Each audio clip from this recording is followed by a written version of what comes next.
I never thought I'd be the guy writing a story like this. It feels surreal. If you're reading this, buckle up. My life went from boringly predictable to a complete dumpster fire in the span of a few months. My wife, Angela, and I had been married for 5 years. We didn't have kids, something we both agreed on early in our relationship. Angela was beautiful, confident, and a little fiery. That fiery edge was part of what drew me to her in the first place. But over time, it felt like she leaned into it more as a weapon than a personality trait. Still, I loved her. Or at least I thought I did. The first time I noticed something odd was about 3 months ago. Angela started taking these frequent Uber rides. Even for short trips, she could have walked or driven herself. She said it was more convenient, that she didn't want to deal with parking, or that she liked having the flexibility to have a drink or two without worrying. Fair enough, I thought. I didn't question it much. But then, it became a pattern. She'd book an Uber almost daily, even when there was no obvious reason. At first, I chalked it up to her being quirky, or maybe just lazy. One day, I jokingly asked if she had a crush on one of the drivers. She laughed, too hard in hindsight, and said, "Oh, please, like I have time for that." She was always quick with excuses and loved to make me feel like I was the crazy one for even suggesting something might be off. I'd let it go every time, because why wouldn't I? I trusted her. Looking back, the signs were all there, but I didn't see them. The late-night rides that she swore were just girls' night drop-offs, the sudden uptick in her wardrobe spending, the time she'd come home smelling faintly of cologne that wasn't mine. She'd brush me off with a laugh, saying it must have been from a crowded bar or a hug from one of her friends. I didn't press. I was an idiot. But even idiots have their breaking points, and mine was just around the corner. Things took a sharper turn a few weeks later, when Angela started coming home noticeably later than usual. She claimed she was working late or meeting up with the girls for happy hour. Normally, I wouldn't have thought twice about it, but something about her demeanor started to shift. Angela had always been sharp-tongued, but lately, she'd been downright cruel. If I asked her a simple question, she'd snap. If I told her I missed her, she'd roll her eyes and mumble something about me being clingy. Clingy? I wasn't even texting her when she was out. I barely even asked for details anymore, because it felt like walking on eggshells every time we talked. One night, I noticed she dressed up more than usual. Tight black dress, heels, perfect makeup. She looked stunning, but something about the effort felt off. I asked where she was going, and she gave me her trademark smirk. "Just meeting Mia for dinner," she said, grabbing her bag and heading for the door. "Do you want me to pick you up later?" I offered. Her laugh was sharp, almost condescending. "No, I'll Uber. Don't wait up." That night, I couldn't shake the feeling that something was wrong. I knew Angela. She wasn't the type to dress up like that for a casual dinner with friends. I tried to distract myself, scrolling aimlessly through Netflix, but my mind kept going back to her. Around midnight, I checked my phone, and there was no text from her. Not a single update. She came home at 1:30 a.m., clearly tipsy, but not drunk. I asked how dinner went, and she immediately went on the defensive. "Why do you care? Are you keeping tabs on me now?" she snapped, dropping her purse onto the couch. "No, You always do this," she interrupted, her voice rising. "You act like I can't have a life outside of you. God, it's exhausting." Her reaction didn't match the situation at all. I hadn't accused her of anything, hadn't even pushed. But that's when the doubt started to creep in. Was she hiding something? Was she angry at me? Or was she projecting? Later that night, when she'd passed out on the bed, I noticed a notification light up her phone. It was an Uber receipt. I wasn't going to snoop. At least, that's what I told myself. But curiosity got the better of me. I clicked on the notification and saw a ride that ended at some random address in the city. It wasn't a restaurant. It wasn't anywhere I recognized. And the driver? The same guy she'd been riding with almost every day for weeks. I felt a knot tighten in my stomach. Was I imagining things? Overreacting? I decided not to jump to conclusions yet. But something told me that random address was going to be burned into my mind. I couldn't get the address out of my head. It wasn't a restaurant, a bar, or any place that made sense for Angela to be hanging out. I typed it into Google Maps the next morning and saw it was a residential building, an unassuming apartment complex downtown. I tried to tell myself it could have been a friend's place. Maybe Mia had moved and forgot to mention it. Maybe Angela had stopped by for something innocent. But deep down, I felt the gnawing weight of doubt. Why lie about dinner if that were the case? Why the hostility when I asked a simple question? That weekend, Angela went out again. Same routine. She dressed to kill, sprayed on perfume like it was a second skin, and made her exit without so much as a glance in my direction. "Where are you off to tonight?" I asked, trying to sound casual. "Brunch with the girls," she said, even though it was 6:30 p.m. "Brunch?" In the evening, she shot me a glare. "Ugh, it's a late brunch. Why are you so obsessed with every little detail? Just let me live my life." I didn't press further.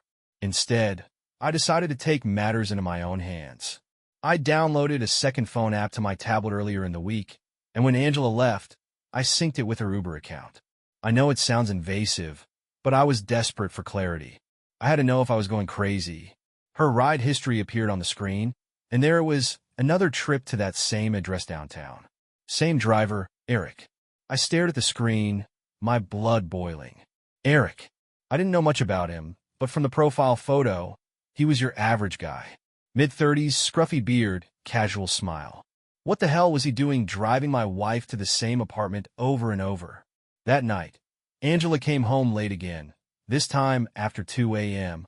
She stumbled through the door, reeking of wine and that faint cologne I didn't recognize. "How was brunch?" I asked, unable to hide the edge in my voice. She shot me a sharp look. "Don't start, okay? I'm too tired for one of your interrogations." I stood there, fists clenched, watching as she kicked off her heels and flopped onto the couch. She didn't even look at me, let alone apologize for her attitude. I wanted to scream, to confront her right there, but I held back. I needed more proof. If I accuse her now, she'd just twist it around and make me feel like I was the problem. The following day, I made a decision. I was going to follow her the next time she went out. The next opportunity came sooner than I expected. Angela told me she had yoga with the girls on a Wednesday evening. This wasn't unusual. She often claimed to go to yoga midweek, but I couldn't remember the last time she'd actually worn yoga clothes to one of these supposed classes. This time was no exception. She dressed up again, tight jeans, a low-cut blouse, and heels that no sane person would wear to a fitness studio. I kept my cool. "Have fun," I said as she breezed out the door. The moment I heard the front door click shut, I grabbed my car keys and followed her. I kept a safe distance as she walked to the corner where her usual Uber pickup spot was. Sure enough, Eric's car pulled up within minutes. She slid into the back seat, laughing at something he said, and they drove off. I trailed them, careful not to get too close. My heart was pounding so hard I could hear it in my ears. I felt like a spy in some low-budget thriller, except this was my life. My wife. My marriage on the line. They drove downtown and, as I'd suspected, stopped in front of the same apartment building. I parked a block away and watched as Angela got out of the car. Eric didn't drive off. Instead, he got out too, walking around to meet her on the sidewalk. She didn't hesitate. She wrapped her arms around his neck and kissed him. Right there, in the open. My stomach dropped, seeing it was like a punch to the gut. It wasn't just a fling or some meaningless mistake. This was something deeper. The way she looked at him, the way they laughed as they headed inside together. It was like she'd forgotten I even existed. I stayed in my car for what felt like hours, paralyzed by a mix of anger, betrayal, and disbelief. When I finally pulled myself together, I drove home. I didn't want to confront her yet, not without a plan. But I knew I couldn't just sit there and let this continue. That night, Angela came home late again. She didn't even bother with an excuse this time, just mumbled something about being exhausted and went straight to bed. I lay awake next to her, staring at the ceiling, wondering how the hell I was going to handle this. The next day, I made a call to a friend of mine, a lawyer. It was time to start preparing for what felt inevitable. But first, I needed more evidence. I wasn't about to let her gaslight me into thinking I was the problem. After seeing Angela with Eric, I couldn't just let it go. I knew she'd try to twist the narrative if I confronted her too soon. She'd been gaslighting me for months, and I needed undeniable proof. If I was going to pull the rug out from under her lies, I had to do this right. The following morning, I called out sick from work. Angela didn't even notice. I doubt she cared. She was too busy texting someone, her face glued to her phone. Probably Eric. She left around noon, claiming she was meeting a friend for coffee. I didn't buy it. Once she was gone, I got to work. I contacted a private investigator. I'd never done anything like this before, but I figured if anyone could get the kind of evidence I needed, it was a professional. The PI, a no-nonsense guy named Mark, assured me he'd get to the bottom of it. I've handled cases like this before, he said over the phone. If there's something going on, we'll find it. Meanwhile, I started doing some digging of my own. I searched Angela's Uber account history through the app I'd synced to my tablet. It was all there, dozens of trips to that same apartment building, almost always during times she said she was working late or out with the girls. The most recent rides included return trips late at night, usually well after midnight. It wasn't just the rides, though. I started noticing other little clues around the house. Receipts for lingerie I'd never seen her wear. Credit card charges at bars and restaurants she never mentioned.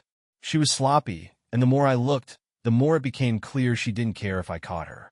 Or maybe she just thought I was too stupid to notice. That evening, Mark called me with an update. He'd followed Angela after her latest Uber ride.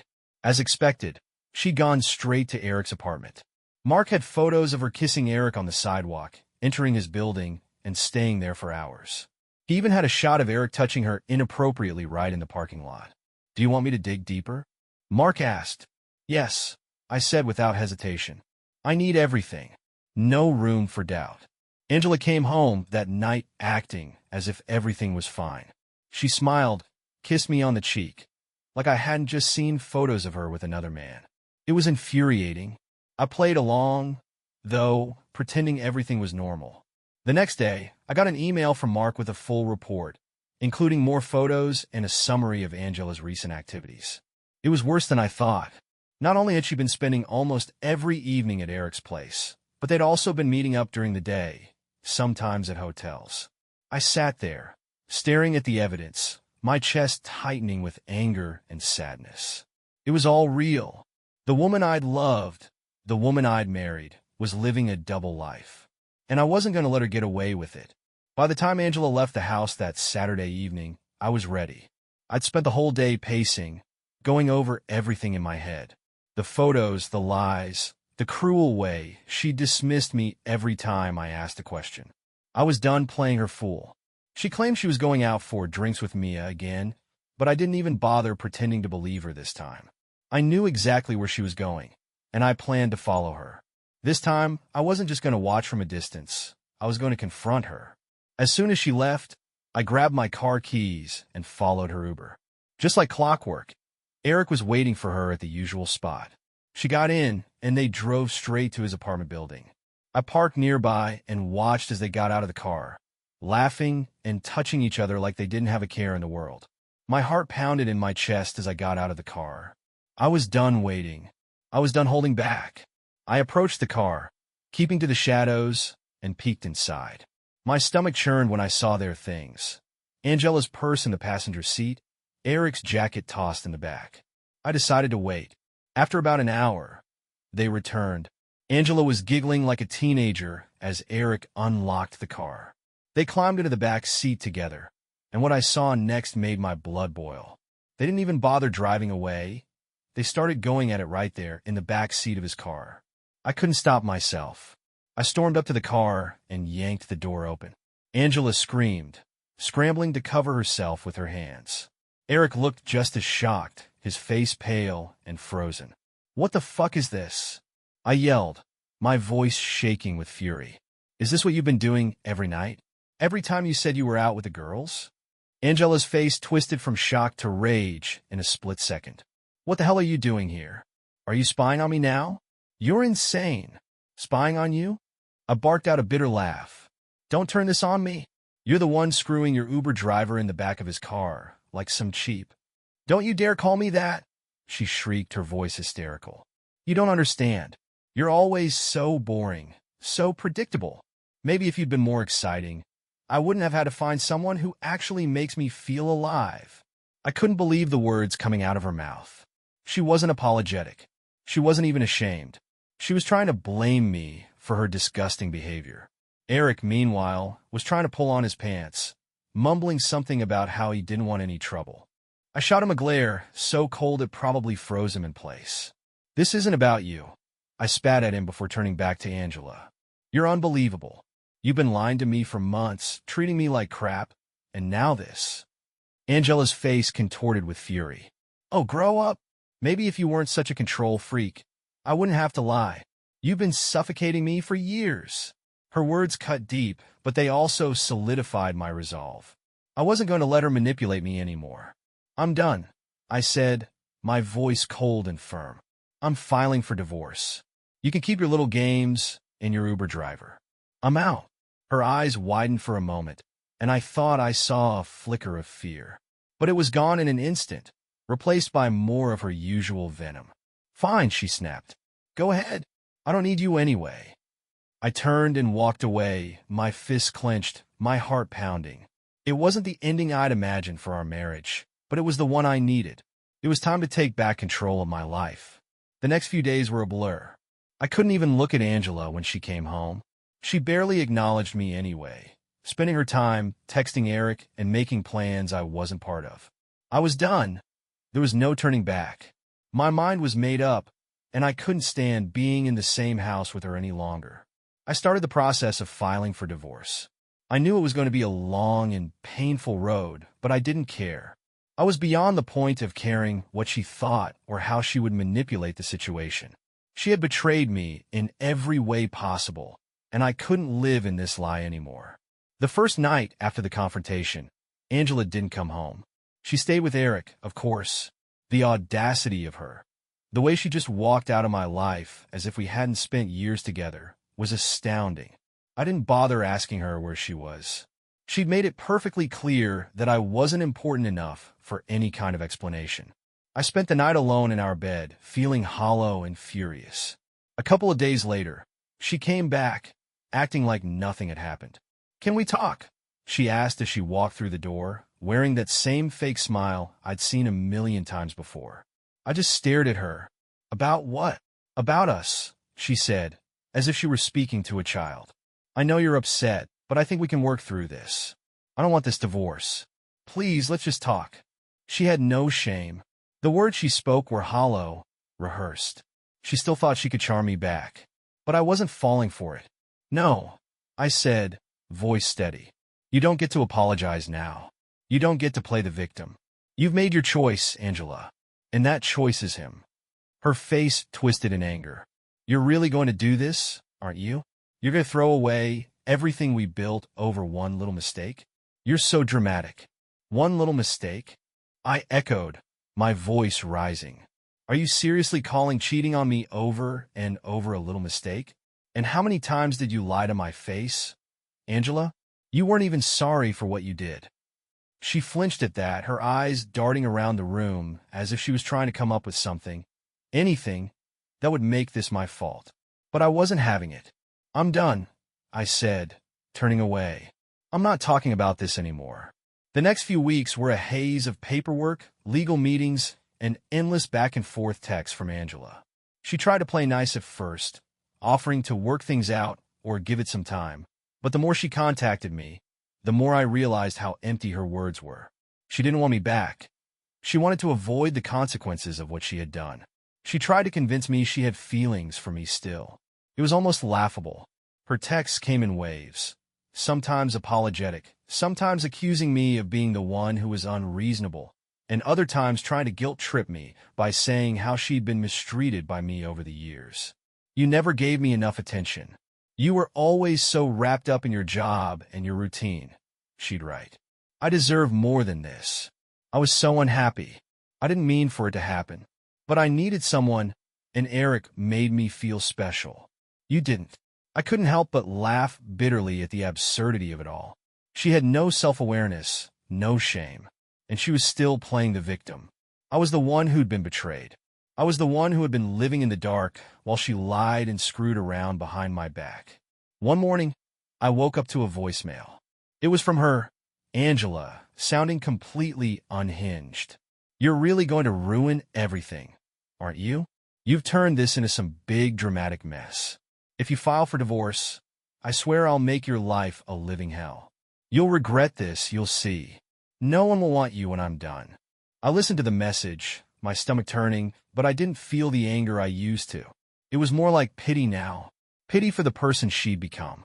I wasn't afraid of her threats anymore. I had already made up my mind. I was moving on, with or without her. So I did what I needed to do.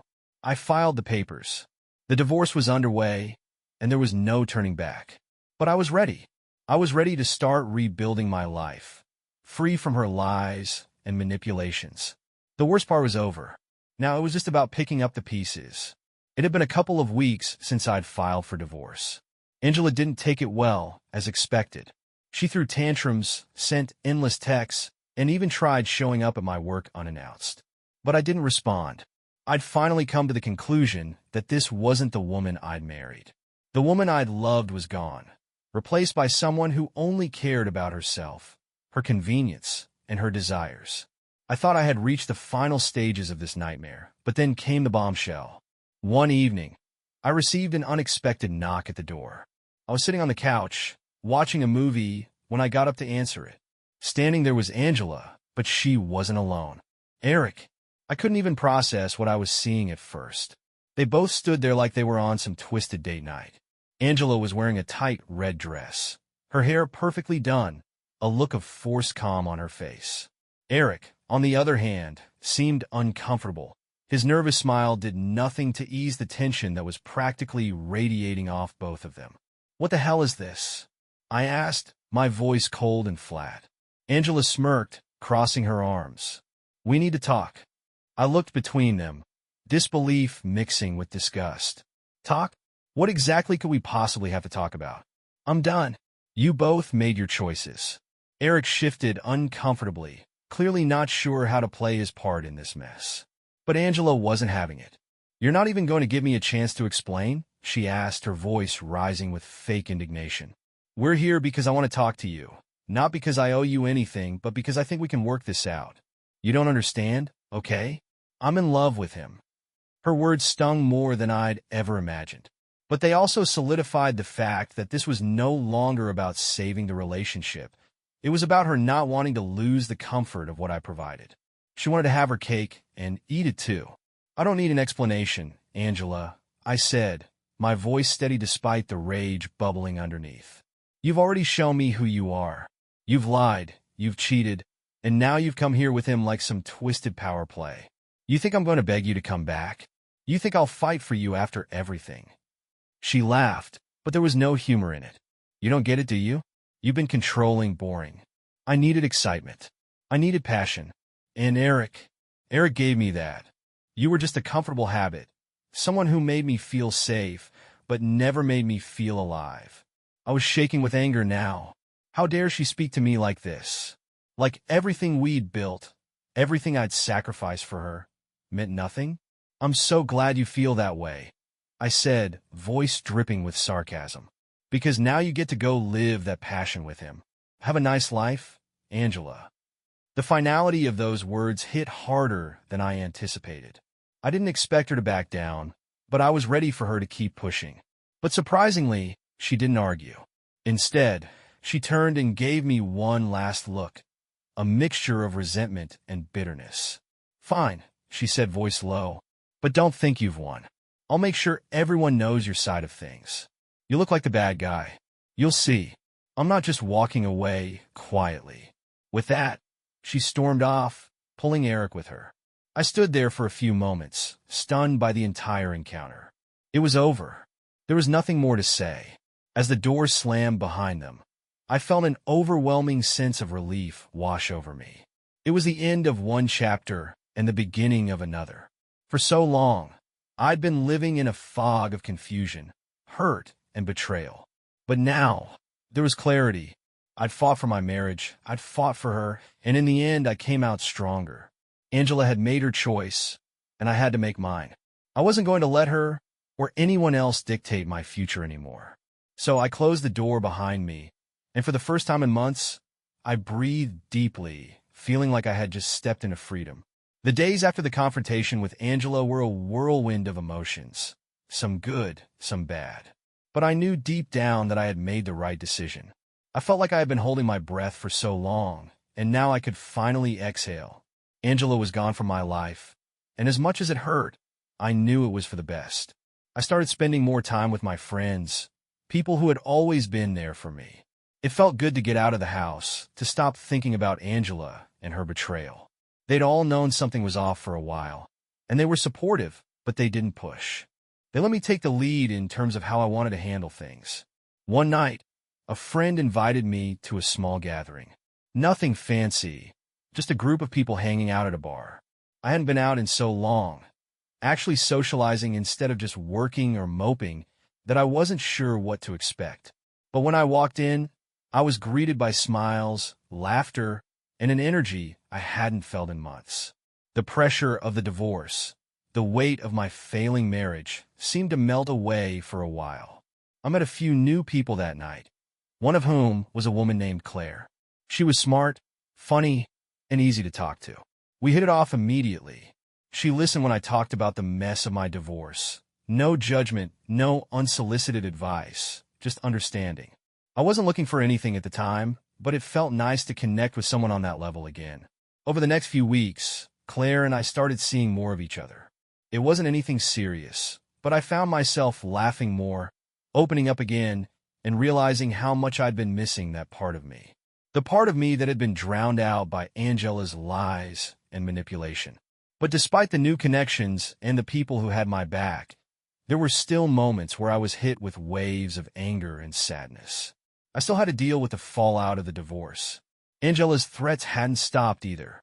She started spreading lies to our mutual friends, twisting the narrative to make herself out to be the victim. I never wanted to hurt him. He pushed me away, she would say. She even tried reaching out to my family, trying to make me look like the bad guy. But nothing she said stuck. The people who knew me, who had seen what I went through, weren't fooled. Her lies fell flat, and she ended up alienating herself even more. Still, I couldn't escape the emotional toll. The first time I saw Angela in public after the split, I was with Claire at a coffee shop. Angela walked in with a group of her friends, and for a moment, my chest tightened. She looked different. There was no regret in her eyes, no remorse. Just a cold, calculated version of herself. She didn't even acknowledge me, as if I were some stranger she'd never known. It was a slap in the face, but it also reminded me of something important. Angela's decision to leave wasn't about me. It was about her own selfishness, her inability to take responsibility for her actions, and her need to escape any accountability. It was all her, not me. I stood up, excused myself from Claire for a moment, and walked over to Angela's table. Her friends looked up at me, surprised, but I was done with being intimidated. "Angela," I said, keeping my voice steady, "I just wanted to make one thing clear. You don't get to control this narrative anymore. I'm not the bad guy here. You are." She looked up at me, her eyes flickering with annoyance, but I could see a flash of something else. Regret, maybe, or fear. I didn't care. I wasn't there to get closure or an apology. I was there to take back my power. "You made your choice," I added, turning away. "I'm moving on." I walked back to Claire, who was watching me with a knowing look. "You okay?" she asked softly. "Yeah," I said, feeling a weight lift off my shoulders. "I'm good." And I was. For the first time in a long time, I was good. I wasn't broken anymore. I wasn't the victim.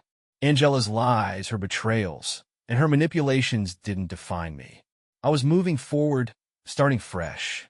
And I wasn't looking back. The journey wasn't going to be easy. There were still scars, still moments where I questioned my own worth. But I was learning to trust again, to believe in myself again. And that was all I needed to keep moving forward, one day at a time. A couple of months passed, and life seemed to be finding its rhythm again.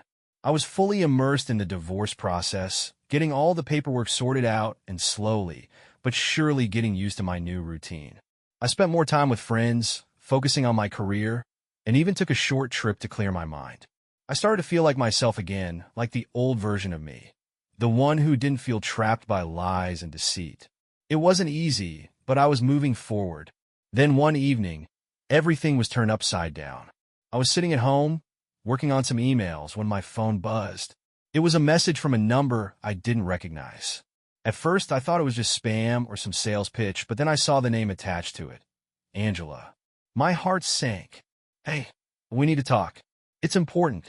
I stared at the screen for a long moment, feeling a knot form in my stomach. Why now? Why after all this time? I had no interest in opening old wounds, but part of me was curious, too curious for my own good. I debated ignoring it, but then another message came through. I know I fucked up. Please, just listen to me. My finger hovered over the screen, ready to delete it, but I stopped. Something about the way she phrased it. Something felt off. I didn't know if it was manipulation or something else, but I decided to respond, not out of desperation, but to finally close this chapter for good. What do you want, Angela? Seconds later, her reply came through. I need your help.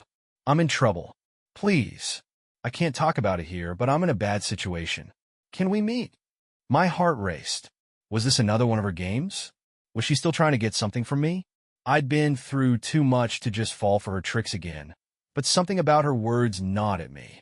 The idea that she was in some kind of trouble, some real trouble, didn't sit right with me. But I couldn't help it. I felt a flicker of concern. I reluctantly agreed to meet. We decided on a neutral spot, a quiet cafe in the middle of the afternoon when it wouldn't be crowded. I arrived early and took a seat at the back, my eyes constantly scanning the door. A part of me wasn't sure what to expect. Was this some sort of emotional manipulation? Was she just trying to get me to feel sorry for her? When Angela walked in, she looked nothing like the confident woman who had stormed out of my life months ago. She looked frazzled. Her makeup was smudged, her hair limp, and her eyes were wide with anxiety. It was like she had aged a year in the span of a few months.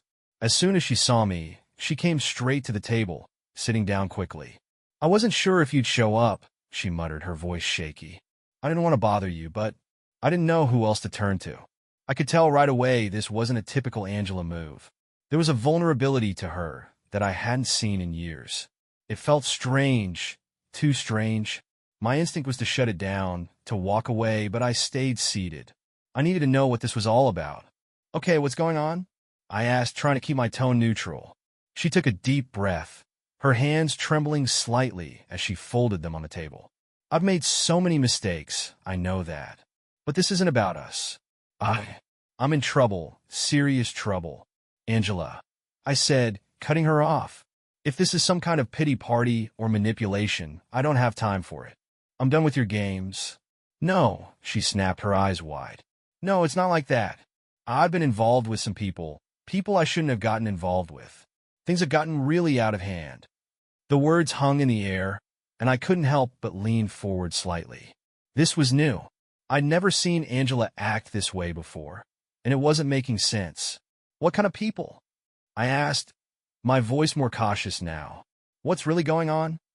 She glanced around, lowering her voice, looking almost frantic.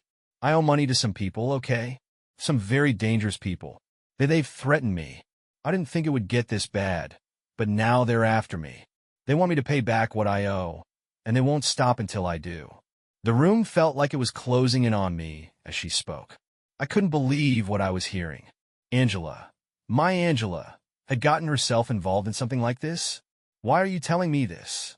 I asked, already knowing the answer, but needing to hear it from her.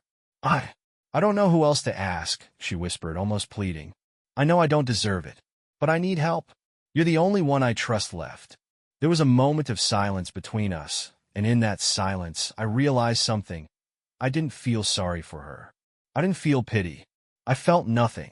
The woman who sat before me wasn't the one I had loved. She was a stranger, someone who had made her own choices, gotten herself into this mess, and now expected me to clean it up. And for a brief second, I thought about it. I thought about helping her, doing the right thing, just for the sake of the person she used to be in my life. But I quickly discarded that thought. Angela, I'm sorry, but I'm not helping you, I said firmly. You did this. You got yourself into this situation. I'm not going to bail you out. Not now, not ever. Her face fell, and she opened her mouth to say something, but I raised my hand to stop her. No, this is the final chapter, I said, standing up. I'm done. You made your choices, and now you have to face the consequences. You're on your own. As I turned and walked away, I felt an overwhelming sense of peace. I had finally closed the door for good. I didn't hear from Angela for a few weeks after our meeting at the cafe. Part of me almost expected her to keep trying, sending desperate texts or calling. But after the way I had shut her down, I guess she finally understood that I was done. Or so I thought. But the calm didn't last long. One afternoon, as I was sitting at home, my phone rang. It was an unknown number, but I didn't hesitate to pick it up. "Hello," I said, trying to keep my voice steady. "Is this my name?" The voice on the other end was unfamiliar, a man's voice. "This is Detective Harris with the police department. We need to speak with you about an ongoing investigation." My heart skipped a beat. "What kind of investigation?" I asked, suddenly on edge. "It's about Angela," the detective said, and my stomach dropped. "She's missing, and we have reason to believe she's been involved in some illegal activities. I need you to come down to the station for questioning." I froze. Missing? What was he talking about? I had just seen her not long ago. But the thought of Angela being in danger, or worse, being involved in something serious, struck me with a cold dread. I don't know anything about that," I said, my voice shaking now. "We're getting a divorce. She hasn't been in my life for a while." The detective's tone softened. "I understand, sir, but we believe you may have more information than you realize. We need to clear up some details. Can you come down to the station?" I agreed, though I didn't have the faintest idea of what to expect. I went to the station that afternoon, my mind racing with 100 different scenarios. Had Angela really gotten herself tangled up in something dangerous? What kind of trouble had she gotten into? And why had she come to me for help? When I arrived, Detective Harris led me into a small interrogation room, where he sat across from me. His demeanor was professional, but sympathetic. "We're trying to figure out what happened to Angela," he began. "She's been involved in some criminal activity, and her disappearance is a serious concern. Do you have any idea where she might be, or who she's been involved with recently?" I told him everything I knew, or rather, everything I thought I knew. I told him about our divorce, her increasingly erratic behavior, and how she had reached out to me just a few weeks ago, asking for help. But I had no idea who she had been involved with, or where she might have gone after our meeting.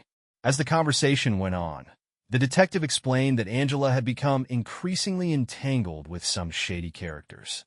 Apparently, the debts she had incurred weren't just financial. She'd been involved with a group of criminals that had begun using increasingly violent methods to collect what she owed. The police had been investigating this group for months, and now Angela had become a key person of interest. My head was spinning. How had I not seen any of this? Angela had always kept things hidden from me, but I had no idea it had gone this far. How had I not realized she was in that much trouble? "I don't know where she is," I told the detective again, feeling a sense of hopelessness wash over me. She came to me for help, but I refused. I told her I wasn't getting involved. The detective nodded. "You made the right decision, but we need to track her down. If you hear from her again, or if you get any information, please contact us immediately." I left the police station feeling like the ground had been ripped out from under me. The Angela I had known, the woman who had been manipulative, selfish, and deceitful, was in deep, deep trouble, and I had no idea how to process it. She had always been the one to make her own choices, and I had done my best to let her live with the consequences of those choices. But now, knowing she was possibly in danger, possibly in way over her head, felt like a cruel twist of fate.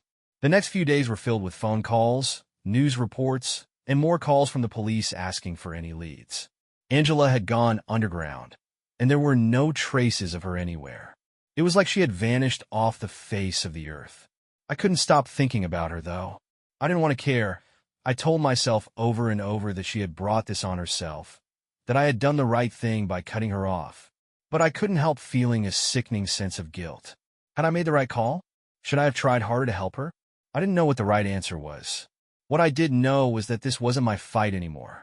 Angela had made her choices, and now she had to face the consequences. Even if that meant disappearing into whatever dangerous world she had created for herself. It felt strange, this strange mix of relief and regret. I had gotten myself out of the toxic mess, but part of me still couldn't help but wonder what would happen to her. Would she be okay?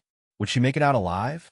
I was no longer the person who would chase her down or pick up the pieces for her. I wasn't the one who would save her. She had to do that on her own, if it was even possible.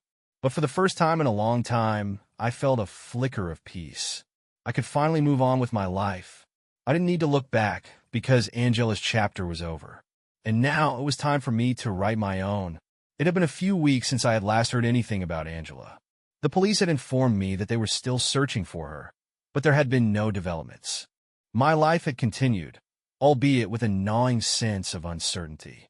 I focused on work, my friends, and the new relationships I was starting to form, particularly with Claire, who had become a steady source of support and, unexpectedly, a possible new beginning.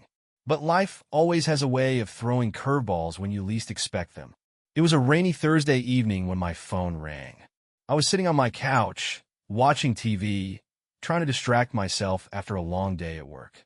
The number on the screen wasn't one I recognized, but something in my gut told me it wasn't going to be good. Hesitating for a moment, I answered, "Hello." The voice on the other end was rough, a little shaky, but unmistakably familiar. "Hey, it's Angela." My heart froze in my chest. I couldn't believe what I was hearing. It had been so long since I last spoke to her, and yet here she was calling me out of the blue. "Where are you?" I asked, keeping my voice steady despite the flood of emotions coursing through me. "The police have been looking for you. What's going on?" There was a long pause on the other end, and I could hear Angela taking shallow breaths, like she was trying to gather herself. I'm sorry. I didn't know who else to call," she said finally, her voice strained. I've been hiding. I fucked up, really fucked up. I didn't want to drag you into this, but I'm scared, okay? I need help." I leaned back in my chair, trying to process her words.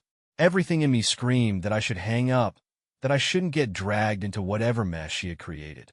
But there was a part of me, some part one couldn't shut off, that felt for her, that wondered if this was her breaking point. "Help you?" I asked, still in disbelief. "You disappeared, Angela. You lied. You got yourself involved in dangerous shit. And now you expect me to help you?" "I know," she replied quickly, her voice breaking. "But I'm not asking for money or anything like that. I'm not even asking you to fix everything. I need to know I'm not completely alone. Please. I'm scared. They're looking for me, and I don't know how much longer I can hide." My mind raced. She sounded genuinely terrified, and for a moment, I almost felt sympathy for her. But I also knew that this was exactly the kind of manipulation I had to avoid. I wasn't going to let her drag me back into her mess. "Angela, you don't get to just come back and ask for sympathy," I said, my voice cold but firm. "You made your choices. You cut me out. You made your bed, and now you have to lie in it. I'm not getting involved in your problems anymore. You have to face what you've done." There was silence on the other end, and for a moment, I thought she had hung up. But then her voice came back, small and fragile. I don't know what else to do. Please, just tell me what to do. I don't have anyone left." I felt a pang of guilt, but I pushed it aside. I couldn't afford to let her manipulate me anymore. I had made it clear that I was done, and no matter how much I wanted to feel sorry for her, I couldn't go back to that toxic, destructive dynamic. "You need to go to the police," I said, trying to stay as unemotional as possible. "You need to face whatever it is you've done, Angela. You can't run from this forever." "I can't," she replied, desperation creeping into her voice. "I don't know who to trust. I've made so many enemies. They'll find me before I can go to the cops." Her words hit me harder than I expected, and for a moment, I actually considered what she was saying. She was clearly in over her head, trapped in something much darker than I realized. But I couldn't save her anymore. I couldn't be the person she leaned on every time she made a mess of her life. "I'm sorry, Angela," I said, taking a deep breath, forcing myself to stay calm. "But I'm done. I can't do this anymore. You need to figure this out on your own." I heard her let out a choked sob, and I felt a strange twist in my stomach. But I didn't relent. "You made your choices," I repeated, "and now you have to deal with the consequences. I'm sorry, but that's the reality. Goodbye." I hung up the phone, my hands shaking slightly as I stared at the screen. The sudden wave of guilt and frustration was overwhelming. I wanted to feel for her, wanted to believe that the woman I had once loved was still in there somewhere. But I couldn't. I couldn't keep sacrificing my own peace for someone who didn't deserve it. The phone call left me feeling empty and conflicted. I sat in silence for a long time, the weight of the situation pressing down on me. Angela was truly in trouble, but I had already given her too many chances to fix her own life. She had burned her bridges with me, and no matter how much I wanted to reach out and help her, I couldn't. It was time to let go for good. Later that night, I tried to push everything from my mind. I texted Claire, telling her I wanted to see her. I needed to ground myself again, to remind myself that I had made the right choice in walking away from Angela. I wasn't the man I used to be, the man who let someone's selfishness dictate his life. I was stronger than that now. But as I laid my phone down and went to get ready for the evening, I couldn't shake the feeling that things with Angela were far from over. The next few days passed in a haze. I focused on staying occupied, work, my friends, spending more time with Claire. As much as I tried to let go of the past, there were moments where Angela's face haunted my thoughts. I had made my decision, but the lingering doubts were hard to ignore. Despite everything, I still cared for her in some way, even though I knew I couldn't allow myself to fall back into her chaos. Claire was becoming a steady presence in my life. We spent more time together, and I found myself opening up to her in ways I hadn't with anyone in a long time. She was kind, patient, and understanding. She didn't ask me to share everything, but when I did, she listened without judgment.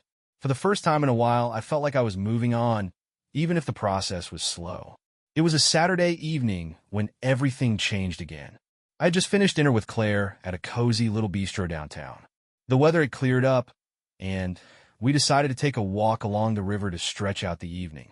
We were chatting about everything and nothing, and for once, I felt genuinely relaxed. That is, until my phone buzzed. I looked down at the screen and saw an unfamiliar number. For a split second, I thought about ignoring it, but something urged me to answer. Hello? There was a brief silence on the other end, then the voice I least expected to hear. It's Angela.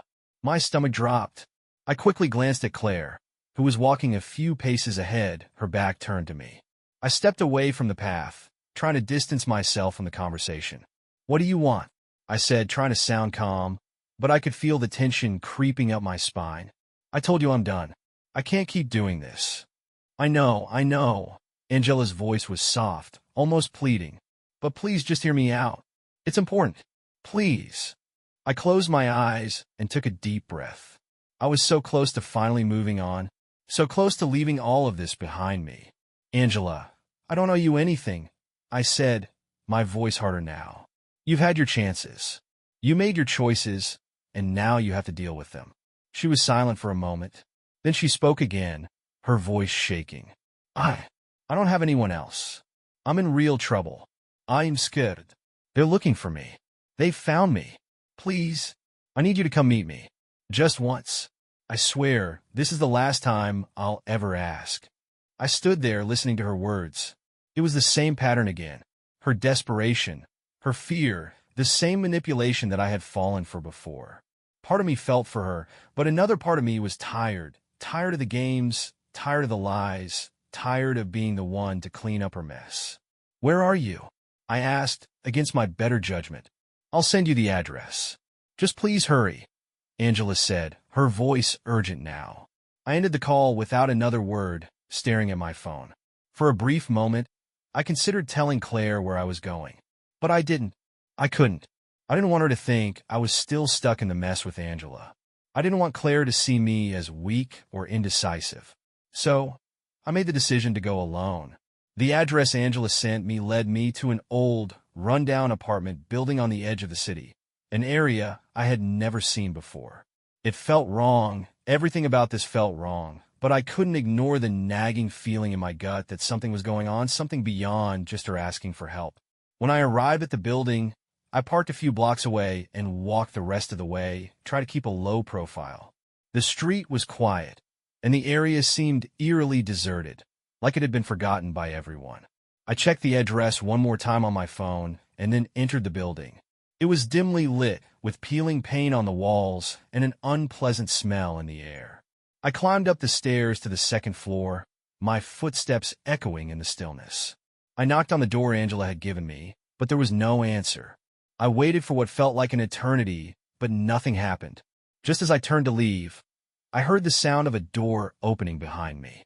I turned around and froze. Angela stepped out, looking even worse than she had before. Her face pale, her eyes wide with fear. "Please," she whispered urgently, glancing over her shoulder. "Come inside. We don't have much time." I hesitated, but the desperation in her voice pulled me in. I stepped through the door and into the small apartment, my mind racing with questions I didn't have answers to. The room was sparse, barely furnished, and smelled of stale cigarettes and cheap alcohol. There were no windows, and the only light came from a flickering lamp on a table. "I told you I didn't have anyone else," Angela said, her voice trembling. "These people, they're after me. They won't stop. I don't know what to do." "What happened, Angela?" I asked, my patience thinning. "How did it get this far?" She lowered her head, her voice barely above a whisper. I made a deal with some dangerous people," she said, her words coming out in a rush. "They promised me protection, but it was all a lie. They wanted me to do things I didn't want to do. I tried to get out, but they won't let me. Now they're coming for me." Before I could respond, I heard a noise outside the apartment. Footsteps, fast and heavy. Angela's eyes widened in terror. "They're here," she hissed. "They found me." My heart raced as I realized how bad things had gotten. Angela wasn't lying. This wasn't just some cry for help. This was real. But the reality of the situation hit me hard. I was once again pulled into something far bigger than me. I looked at her, my mind racing with thoughts of how to get out of this mess. But before I could even move, the door behind me crashed open. The last thing I saw before everything went black was Angela's terrified face, and the shadow of the men who had come to claim her. The world around me spun in darkness. My body was frozen, my mind a blur of panic.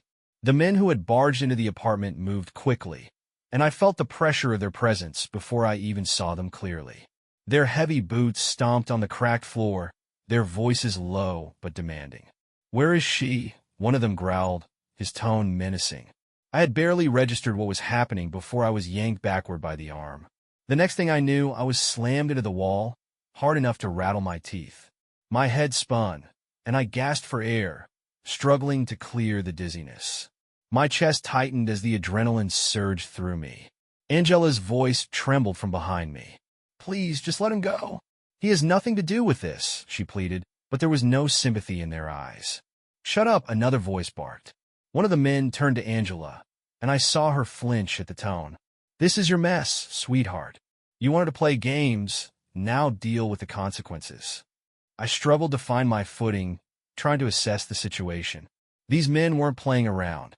The room felt like it was closing in on me, and the sharp scent of sweat and smoke filled the air. I glanced at Angela, her face pale and tear-streaked, and felt a knot tighten in my stomach. "Please," she whispered, her voice breaking. "Get out of here. They'll hurt you if you don't leave. They want me, not you." But I wasn't leaving her behind. Despite everything that had happened, I wasn't just going to walk away now. I stood up straight, trying to summon whatever courage I had left.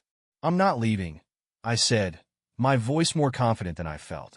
"If you're going to do something to her, you'll have to go through me first." The man who had shoved me against the wall sneered, his hand resting on a bulge in his jacket. "Big talk for someone who doesn't know who he's dealing with," he spat. I wasn't afraid of them, not anymore, but I was painfully aware of how dangerous the situation was. Angela had clearly gotten herself involved with people far beyond what I could handle. This was no longer about a bad marriage or a messy divorce. This was about survival. As one of the men stepped closer, his hand moving toward me, my mind raced. I had to get out of there. I had to think quickly. I glanced at Angela, who was standing frozen by the corner, her face a mix of fear and regret. I made a split-second decision. I rushed toward the door, knocking over a chair in the process, creating enough of a distraction for one of the men to hesitate. He growled, shouting something incomprehensible, but I didn't stop. My legs moved faster than I thought possible, and the door slammed behind me as I bolted down the hall. I heard the pounding of footsteps following me, but I didn't look back. The building's dim hallway seemed endless, each corner a potential trap. I turned sharply at the first intersection, weaving through the building as fast as I could, hoping to outrun the men chasing me. I heard them yelling, the sound of their boots getting closer, but I pushed myself harder. The staircase ahead of me was my only chance. I reached the stairwell, my legs burning with effort, but as I descended, the footsteps echoed louder and louder, following me, gaining on me. I reached the bottom floor and shoved open the door with all my strength. It creaked loudly, and I stumbled into the alley outside, the cold air hitting my face. My heart was pounding in my chest, and I couldn't even focus on the world around me. I ran, zigzagging through the dark alley, glancing over my shoulder, praying that I was fast enough. I had no idea where I was going, but I couldn't stop. After what felt like an eternity of sprinting, I reached the main street and dashed toward a nearby parking lot, where I spotted my car in the distance. But before I could reach it, I heard voices shouting behind me. It was then that I realized I had no plan. I had no backup. I was alone. Just as panic began to set in, my phone buzzed in my pocket. I fumbled for it, barely able to catch my breath. I glanced at the screen, and my heart skipped. It was a text from Claire. "Where are you? I am worried. You didn't tell me where you were going. Call me when you get this." I cursed under my breath. It was the last thing I wanted to do, tell her what had happened. I didn't want her involved in this mess. But at that moment, I realized I had no choice. I needed help. I couldn't do this on my own. I tapped out a quick message to her, barely able to focus on my shaky fingers. "I'm in trouble. It's bad. Please, just come, please." Before I could hit send, I heard the unmistakable sound of footsteps closing in behind me. I whipped around just in time to see one of the men from the apartment building lunging toward me, his hand reaching out to grab my arm. I tried to sidestep, but his grip tightened around my wrist, pulling me back. The force threw me off balance, and I stumbled, barely catching myself before I hit the ground. "Don't run from us, you fucking idiot," the man growled, his voice venomous. He pulled me back toward the alley, his grip unrelenting. I struggled, trying to break free, but he was too strong. My phone slipped from my hand, clattering onto the pavement, and I could only watch in horror as it shattered. The other men were closing in, and I realized with sickening clarity that I had made a huge mistake. I should have never gone back there. Angela wasn't worth this. But there was no turning back now. The men weren't going to let me go, and I wasn't sure if I was going to survive whatever was coming next. Just as everything seemed to blur into hopelessness, I heard a car screech to a halt behind me. "Claire." I turned, just in time to see her car door swing open. The car screeched to a halt, and I barely had time to register what was happening before Claire was rushing toward me. The men had stopped, their eyes shifting between her and me. For a moment, it felt like time froze. My heart hammered in my chest, and I could barely catch my breath. "Get in the car," Claire shouted, her voice fierce as she ran toward me. I could hear the engine still roaring, her hands already outstretched. "Now!" I didn't need to be told twice. I yanked my arm from the man's grip and stumbled toward Claire, my legs shaking from exhaustion and fear. Without looking back, I dove into the passenger seat, slamming the door behind me as Claire floored the gas pedal. The tires screeched again as we shot forward, leaving the men behind. I couldn't see if they were following, couldn't focus on anything except the relief flooding through me. Claire's breathing was rapid, but she kept her eyes locked on the road, her knuckles white on the steering wheel. "Are you okay?"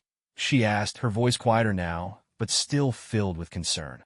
I nodded, too exhausted to say anything at first. My body felt like it was shutting down from the sheer weight of everything. I'm fine. Just get me out of here. Please."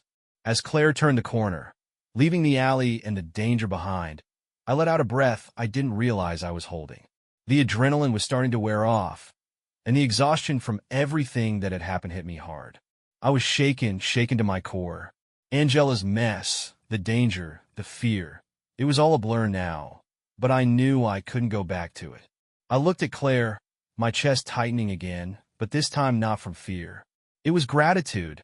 She had come for me when I had no one else. When I was standing at the edge of a precipice, facing the worst of it, she had been there. She had been my lifeline. "I'm sorry," I said softly, my voice filled with emotion. "You shouldn't have gotten involved in this. I didn't want you to see this to be a part of it. Claire shook her head, her eyes focused on the road. You didn't have a choice, she said, her voice steady. You can't control what happened, but you can control what happens next. And I'm here for you, no matter what. Don't forget that. I didn't have the words to respond. I felt so lost, so overwhelmed by everything, that I didn't know what to say. Angela's betrayal, the mess she had dragged me into, it had all been too much. But in that moment, Claire's words were exactly what I needed to hear. I wasn't alone. She was here. We drove in silence for a while, the hum of the car's engine the only sound. I had no idea where we were headed, but it didn't matter. For the first time in a long time, I was simply safe. Eventually, Claire pulled into a quiet neighborhood and parked the car outside an unassuming house. I looked at her, confused. This is my place, she said, offering a small smile. You're safe here. I nodded, a lump forming in my throat. She had taken me in when I had no one else to turn to. It felt like a new beginning, though I knew the journey wouldn't be easy. The scars of the past would take time to heal, but with Claire by my side, I felt like I could finally begin to move forward. We sat there for a few more moments, the weight of everything slowly starting to lift, replaced by a quiet understanding between us. Finally, Claire turned to me. You don't have to talk about it yet, she said gently, but whenever you're ready, I'm here to listen. No matter what. I nodded again, the lump in my throat finally giving way to a silent tear that slipped down my cheek. I wasn't sure what the future held, or how things would play out with Angela, but for the first time in months, I felt like I could finally breathe again. For the first time, I felt like I was in control of my own life. Angela's choices were no longer mine to carry, and that thought brought a strange sense of peace. I would never forget what happened, but I was done being the victim. I was done being dragged into her world. It was time to rebuild. It was time to move on.